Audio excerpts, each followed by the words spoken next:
Well, hey there, it's your Scrap Wrangler, here to talk about organization.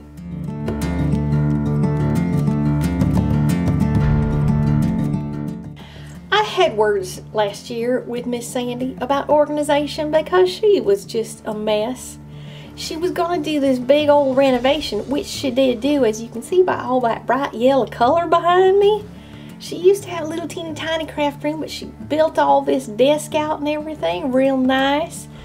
But I know her, and I know she leaves stuff out all the time and makes a real big mess of whatever space she's in, no matter how nice it is. So when she moved into the new room, we had a long talk about my silverware theory. The silverware theory of organization is based on you in the kitchen. Now when you do your dishes, you empty that dishwasher and you put all of the silverware back in the silverware drawer, right? You put the forks with the forks and the spoons with the spoons and the knives with the knives. Isn't that right? You don't take your forks and your spoons and your knives and throw them on the kitchen counter just so people can find them, right?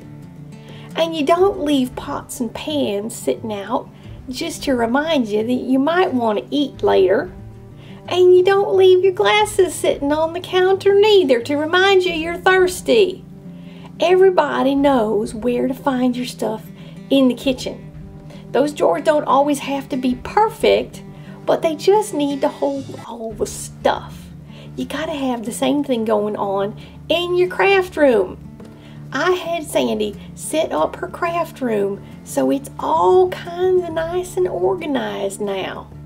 So I'm going to turn this over to her to let her give you the whole tour of all the drawers and everything and how she got it all set up all nice so that you can maybe do some of the same things in your craft room.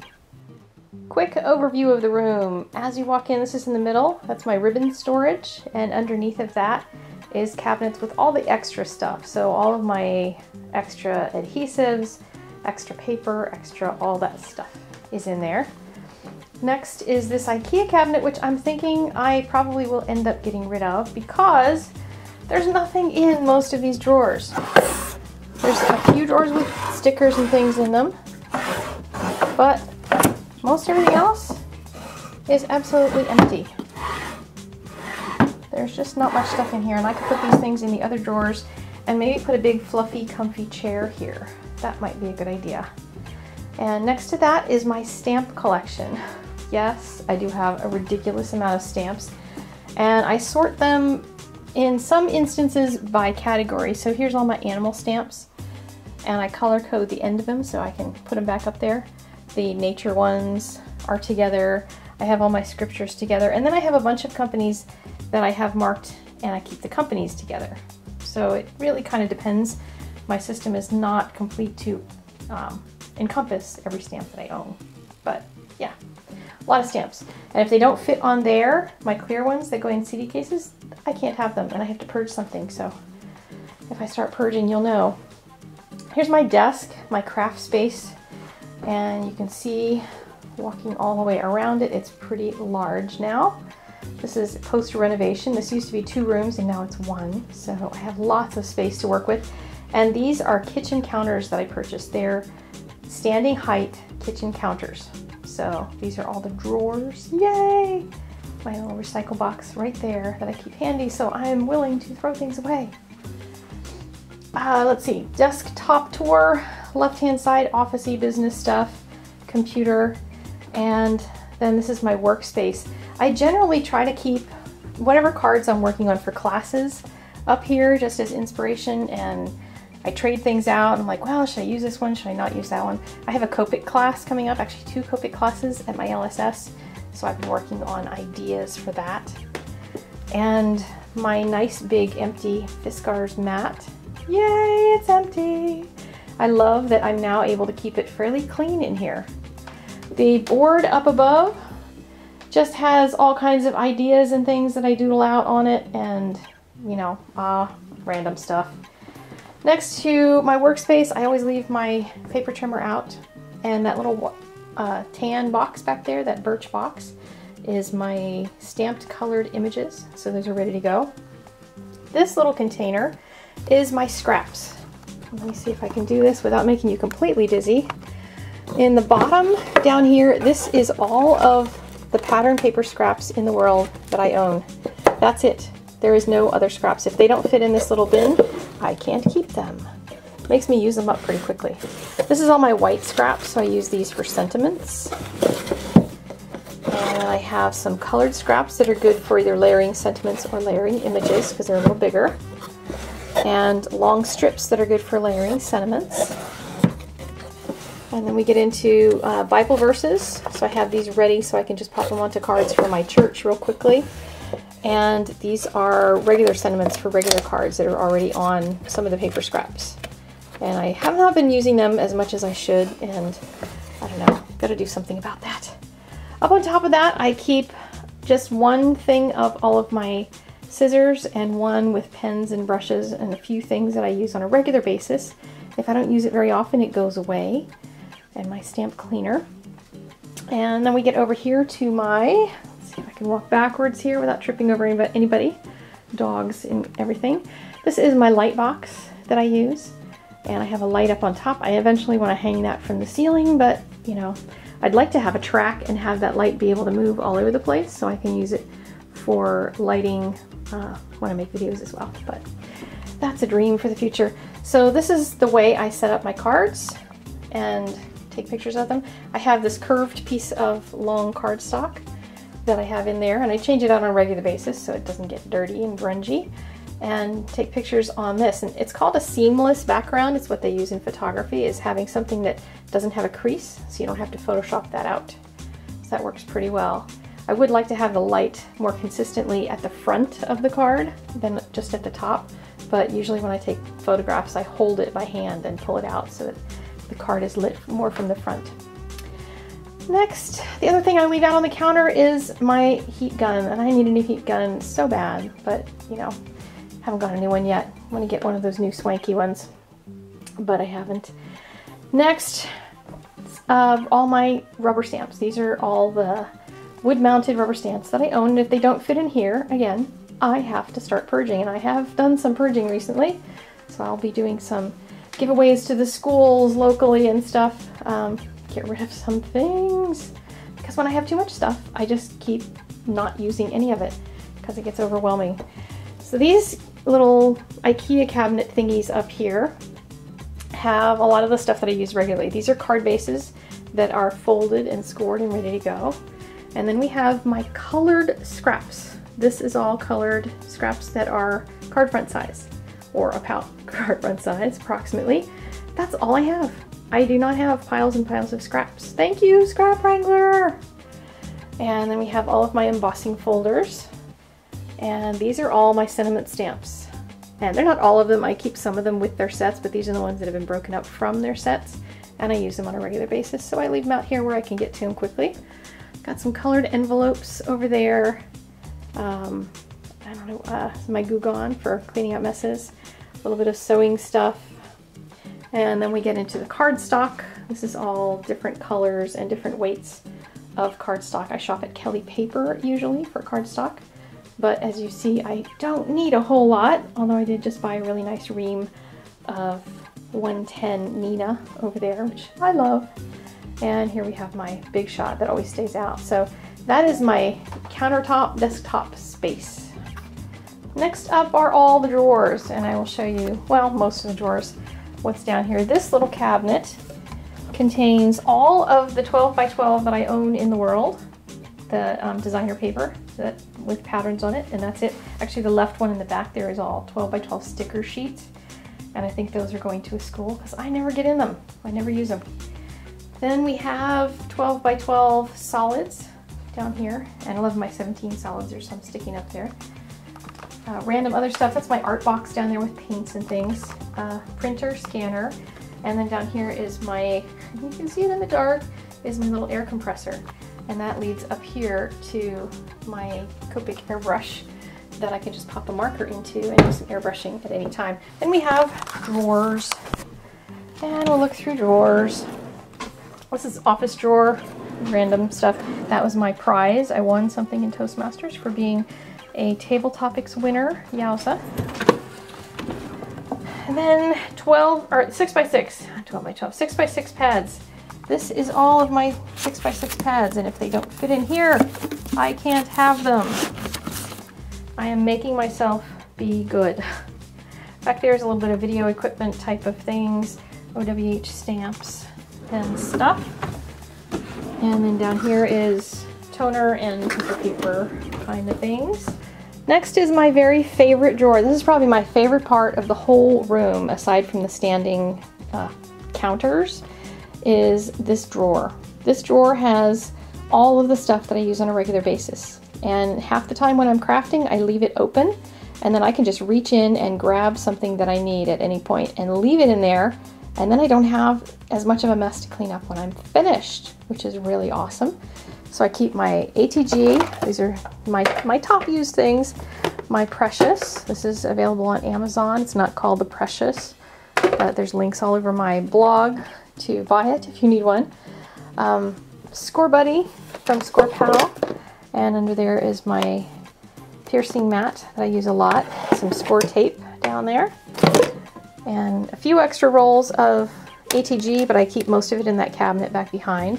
Lots of little tools, little scissors, little glues, little runners, my corner chompers, and those are my most used things. If I find there's something in here I haven't touched in a while, then I move it to another drawer to make room for things that I do use all the time. Next is another well-used drawer. This is all punches and dies. So here we have my squeeze punches, and I use a lot of stars, so I have a bunch of them, different sizes.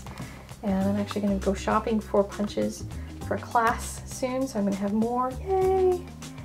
And are my border punches, and something I discovered, I don't know if you knew this, but all of these little things, if you close them, these EK ones, if you lock them, you press the little button on the back, they all line up like this nicely in a little basket, and I can see the ends of them. I used to just throw things in here, and this is much tidier, so I really like it. In the back we have some oversized punches and a couple of dies, and then this is all dies. I am going to be working on my die organization because I'm starting to invest in more dies little by little, and I need to do something to organize them, so that's another project for another day. These are my Spellbinder dies and Sizzix nestability type dies, everything that nests. And these punches, again, are squeeze ones that close down, so they fit nicely, and then I can see what's on the end. Last drawer in this section is random stuff, extra supplies. Those are all basically cards that are ideas for something, but they didn't quite work, but I thought they had merit to hang on to, so keep them for ideas. Then we go over here to our little corner cabinet, and I keep things like, I keep that paper trimmer scorer on the left just for big scoring. I don't really use it as a trimmer, but I use it for scoring. I have a Cuttlebug back there if I should end up needing two machines for some reason. And my sewing machine, a little bit of other random equipment down there. So that's for big things. And next, my other favorite drawer is my inky drawer. How nice is this? I've got all my stuff that I use on a regular basis in this one. Everything else that doesn't get used all the time has to go elsewhere. So I start off with all of my Hero Arts inks. I leave them up front, and my VersaFine and Memento because I use them a lot as well. Got all of my tools for distressing, and then lots of little tiny pads because those are fun to play with. And all of my little bit of glossy accents here, a little bit of just little stuff to play with, finger dauber things. Down here we have some square pads, the little cubies. Been getting a few of those here and there just to try out colors. My Versamark, and then a few Simon Says inks. I'm starting to like them more than I have expected I would, so it's been a surprise. I leave my clear EP in this little tub because I use a lot of clear EP. If you haven't noticed on my blog, I really like the tone-on-tone look. And I'm terrible at embossing, so the clear EP hides things more, so I like it. My Ranger inks, blocks, then that is that drawer. Next is all embellishments and inks. And these are all my Wrangler inks and sprays and those kinds of things. Lots of stuff to play with. This is usually more full, but I'm going to my class tonight, so I took out all my daubers. But this is daubers and ink sprays from Hero Arts. Back here we have embellishments, brads, all kinds of brads, bling in that one, and my twine.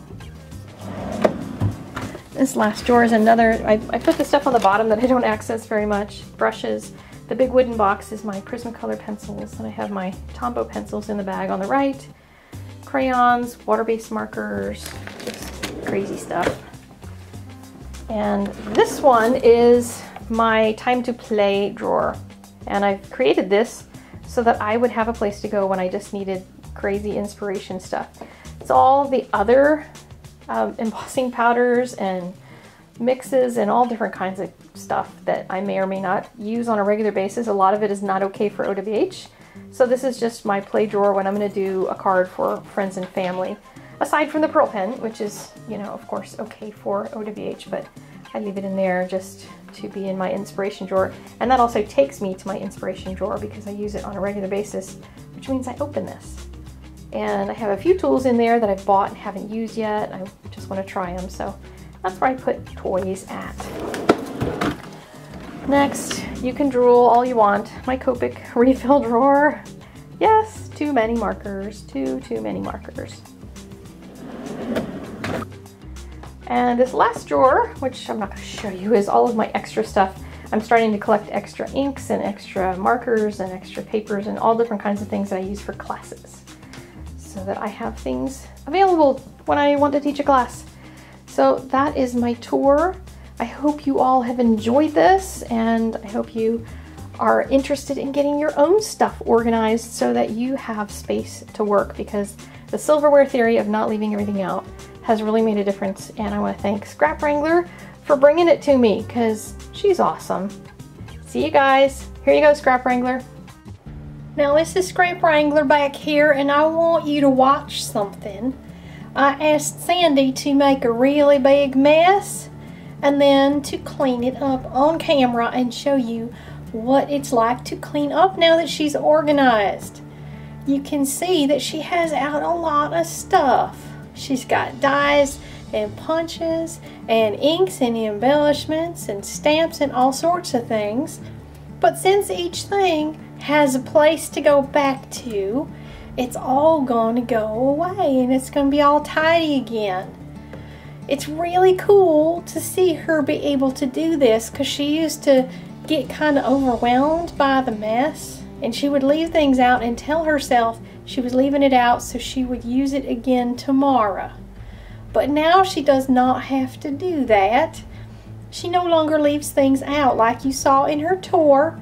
She has her paper trimmer out and her stamped image box, and she's got her embossing gun out, her little heat gun, and her die machine, and that's it. Everything else stays away.